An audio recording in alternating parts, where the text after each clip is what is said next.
Arakundo ini menjadi tragedi kelam masa konflik Aceh. Ya. Semoga syuhada-syuhada yang meninggal di hari itu, ya 58 orang mendapatkan tempat yang layak di sisi Allah. Ya. Arakundo ini menjadi tragedi sangat memilukan seantero Aceh, dikarenakan pelakuan terhadap 58 orang korban juga sangat memilu, yaitu dengan memasukkan ke dalam karung dan membuang ke sungai, ya, dengan menaruh berat supaya mayat itu tidak timbul. Ya, itu sangat memilukan. Semoga Aceh selalu damai ya ke depannya, dan selalu di dalam lindungan Allah SWT.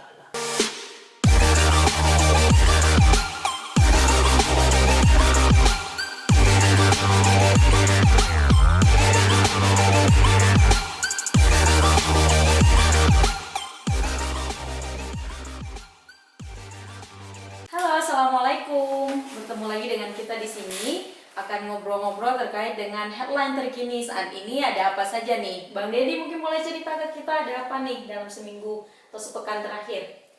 Ya, yang pertama adalah kita kemarin kita memperingati 22 tahunnya tragedi Idicud, ya. Itu di 3 Februari 1999 itu dimana terjadi kekerasan, ya. Kekerasan diawali dengan berbagai tragedi pertama, ya. Yang pertama adalah di mana tragedi 3 Februari 99 itu beberapa warga desa, yang pertama Limatan Ulim, Idicud, Darul Aman, Aceh Timur itu membuat satu kegiatan dakwah Islamiyah di sekitar Idicud, ya, di lapangan Idicud itu. Terus orang ini membuat pentas di tanggal 2 Februari itu, ya. Di sekitar jam 16 itu mereka membuat pentas, terus didatangi oleh beberapa aparat Koramil dan TNI dan Polri, ya. Terus orang ini langsung mengobrak-abrik, ya, pentas tersebut atau panggung dakwah. Di situ banyak juga diinterogasi dan dipukul, ya. Dipukul beberapa yang membuat pentas tersebut, ya. Tapi itu tidak menghalang warga untuk membuat pentas. Sesudah TNI Polri itu pulang ke markasnya, masyarakat juga melanjutkan membuat pentas tadi, ya, tempat dakwah. Terus dakwah itu berlangsung sekitar jam 20.30, ya. 20.30 berjalan dengan sukses, ya. Berjalan dengan sukses dalam artian diperkirakan yang datang itu sekitar 500-an orang, 5.000 orang yang datang memadati tempat simpang kuala di Idicud tersebut, ya. Di acara itu juga membahas tentang diindikasi membahas tentang pergerakan GAM, ya. Terus singkat ceritanya, selesainya acara tersebut, masyarakat pulang dari jam setengah 1 sampai jam 1-an karena banyaknya warga. Terus ada yang terhenti di jembatan Idicud dan yang lainnya. Sekiranya di depan kantor Koramil sangat gelap, ya, sangat gelap, tidak ada lampu satupun di depan Koramil, di depan polsek. Terus masyarakat juga sudah mulai diperiksa di depan polsek dan Koramil tersebut, sehingga banyak warga juga yang ditahan karena tidak ada membawa identitas yang lengkap. Sekitar jam 1-an terdengarlah tembakan pertama, ya. Itu dari arah barat kantor Koramil. Sudah ada beberapa truk aparat di sana, ya. Rupanya sudah ada pasukan-pasukan lain yang datang ke Koramil tersebut, ya. Terus ada yang korban mengatakan ada 3-4 truk, ada yang mengatakan lebih, ya. Terus setelah letusan pertama itu, terus penembakan ke arah massa yang ramai, Terus saksi mata juga mengatakan di malam tersebut banyak penembakan juga yang terjadi ya, sehingga banyak masyarakat di situ juga kena peluru ya, sehingga kerumunan massa ini terpecahkan, ada yang lari, ada yang bertahan di situ karena banyaknya aparat ya. Keesokan harinya ya sekitar pukul 3-an itu dari kejadian malam itu ada sekitar, kalau di beberapa artikel yang saya baca itu ada 58 korban ya, 58 korban, terus dinaik ke dalam truk aparat, terus truk itu dibawa ke arah jembatan Arakundo ya. Dicut sampai jam 3 di situ. Terus ada beberapa truk yang membawa korban ya. Terus sampai di situ ada yang dibuang ke sungai Idicut, semuanya ada yang dibuang. Terus juga ada yang ditaruh di dalam goni-goni ya, dimasuki goni, diikat, dimasuki goni, terus dibagasi pemberat biar dia tidak mengapung ya. Itu ada sekitar 58 korban ya. Di beberapa wartawan media baik media cetak maupun elektronik dari Banda Aceh dan Aceh Besar Banda Aceh dan Sumawe dan sebagiannya itu berdatangan ke arah Kundo tersebut ya, ke arah Kundo tersebut. Beberapa wartawan seperti Bang Ali Raban ya, beliau mengatakan sangat tragis, beliau mengikuti ya, mengabdikan proses pencarian mayat oleh ribuan warga di Krung Arakundo, merekam tangis dan kesedihan warga tentang keluarganya yang meninggal ya. Jadi beliau melihat beberapa mayat langsung ditarik ke atas, terus banyak mayat yang tidak didapatkan karena arusnya deras sekali arusnya, sehingga tidak terjadinya arus deras dan sungainya juga sangat dalam.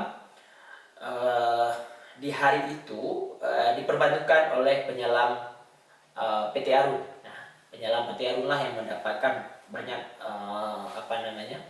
warga-warga ya. Ada beberapa warga yang memang didapat di dasar itu, sehingga habis diangkat oleh tim penyelam dari PT Arun tersebut ya. Terus koalisi NGO HAM juga sudah berbicara tentang hal ini. Orang ini juga sudah mengeluarkan suatu buku yaitu Fakta Bicara Mengungkap Pelanggaran HAM di Aceh dari tahun 1989 sampai 2005. Itu diterbitkan di April 2011 ya. Ada beberapa fakta-fakta yang diberikan kepada pemerintah supaya tragedi Arakundo ini adalah harus diungkapkan pelanggaran HAM berat ya.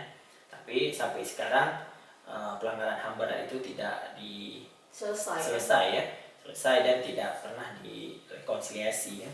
Sudah 22 tahun ya. Kita sebenarnya tidak mengungkapkan kisah ini bukan untuk diungkit luka lama, tapi ini adalah untuk Aceh ya? Untuk mengenang bahwa pernah terjadi pelanggaran HAM hebat di Aceh ya, 58 orang meninggal dunia dan dibuang di jembatan Arakundo tersebut ya. Terus kita melihat lagi sudah 22 tahun tragedi itu, apa yang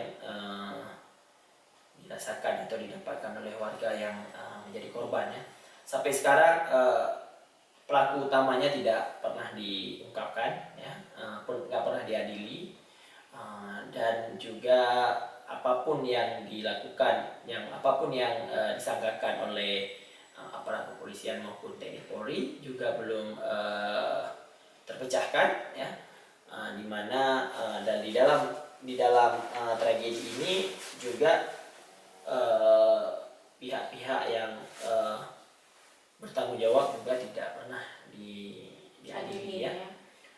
Terus harapan saya juga kemarin membaca beberapa artikel atau berita ya, korban ini sangat mengharapkan tragedi ini terungkap ya. Tragedi ini terungkap, siapa motifnya, apa motifnya, siapa pelakunya, dan siapa orang-orang yang bertanggung jawab di dalam tragedi Idijut ini. Ini salah satu tragedi sangat memilukan di Aceh ya. Ada juga tragedi Simpang KKA dan juga tragedi-tragedi lainnya. Tapi ini tragedi ini sangat booming ya di media di saat itu ya. Ada beberapa media juga menuliskan berita ini menjadi headline ya, seperti Serambi Indonesia di tanggal 3 Februari juga menulis berita Jembatan Arakundo berlumuran darah ya. Itu headline Serambi di tanggal 3 Februari. tanggal 3 Februari itu ya. Berita ini juga menghebohkan seantero Aceh dan nasional.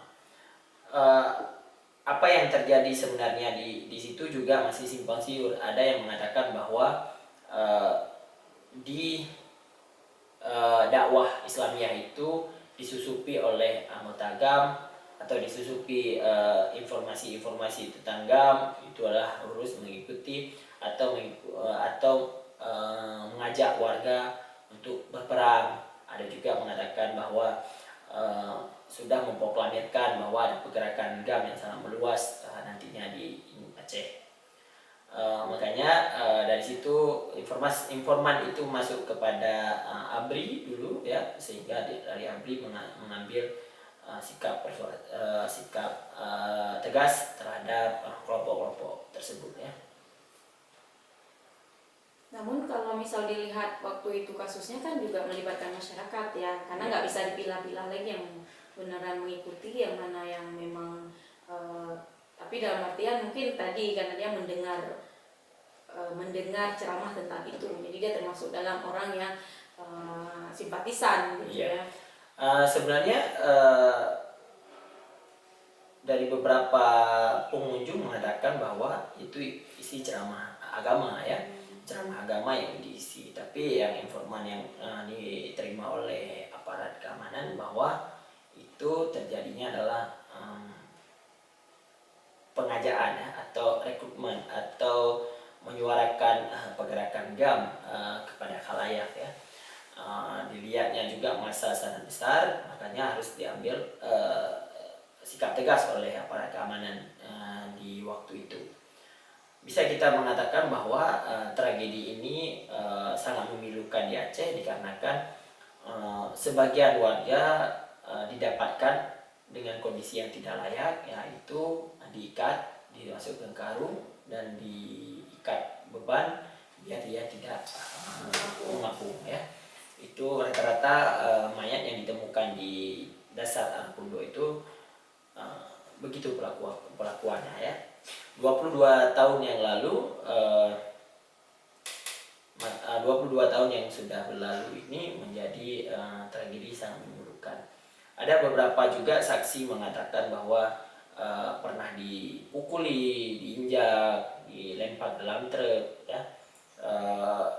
Dan juga ada beberapa mengatakan bahwa menganggap dianya tidak ada lagi seganas itu pemukulan-pemukulan yang terjadi di hari itu.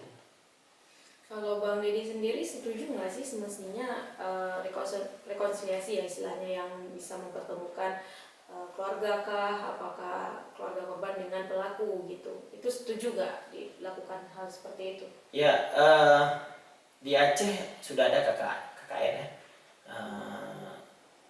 Kantor ini beralamat di Kuta Alam ya. Itulah sekarang kita menunggu ya, sudah hampir 5 tahunan ya di periode kedua pemilihan komisioner yang baru. Kita berharap banyak kepada komisioner ini adalah pengungkapan fakta-fakta ini, karena orang ini diberi tugas oleh negara ya untuk melihat fakta-fakta di lapangan, mengumpulkan fakta-fakta dan melihat apa yang sebenarnya terjadi ya. Tapi kita harus mendukung, karena ada juga yang mengatakan bahwa KKR ini tidak diharapkan ada cuma mungkin masa lalu. Tapi kalau rekonsiliasi ini tidak berjalan, yang menurut saya kalau rekonsiliasi ini tidak berjalan, makanya dendam itu pasti ada terus di anak-anak korban ya, anak-anak syuhada. Pasti dia akan ada suatu dendam yang membara setiap saat. Misalnya tragedi ini diperingati setiap tahun ya, untuk almarhum yang meninggal itu, tapi anak dan cucunya pasti akan mengingat terus ya. Tapi ada saya mendengarkan bahwa sudah ada fakta-fakta baru di lapangan mungkin yang perlu diungkapkan oleh KKR sebagai lembaga yang resmi untuk melihat sisi independennya terjadinya Arakundo ini. Saya melihatnya lebih kepada meminta maaf ya pemerintah Indonesia, terutama yang inilah minta maaf tragedi-tragedi yang besar seperti ini. Jangan menutup mata bahwa tragedi ini terjadi sangat heboh ya, sangat besar di Aceh di masa itu, dan pemerintah Indonesia juga harus gentleman mengatakan bahwa kami meminta maaf dengan tragedi-tragedi tersebut ya. Bukan satu dua tragedi di Aceh yang membuat meninggal dunianya warga sipil itu yang cukup banyak ya. Ada juga kita melihat di Simpang KKA, ada Arakundo, ada di Aceh Selatan juga ada beberapa ya. Jadi biar hati anak-anak syuhada ini meredam dengan kasus-kasus yang terjadi ini, alangkah baiknya pemerintah Indonesia mengakui bahwa ini adalah suatu pelanggaran HAM berat, dan bagusnya ya diadili atau meminta maaf kepada para korban, sehingga memutus mata rantai permusuhan antara generasi penerus dengan generasi penerus ke depannya. Kalau kita bilang 3 Februari berarti mengenang 3 Februari nih Bang. Jadi kira-kira apa sih yang bisa disimpulkan dari baik perjalanan mengumpulkan fakta sendiri sampai dengan pengadilan, sampai dengan rekonsiliasi? Apa yang menurut Bang Dedi yang bisa disimpulkan dari apa yang terjadi di Aceh 5 tahun belakangan mungkin ya, mengenang 3 Februari? Setiap tahun tragedi 3 Februari 1999 ini selalu diperingati ya, baik oleh mahasiswa maupun oleh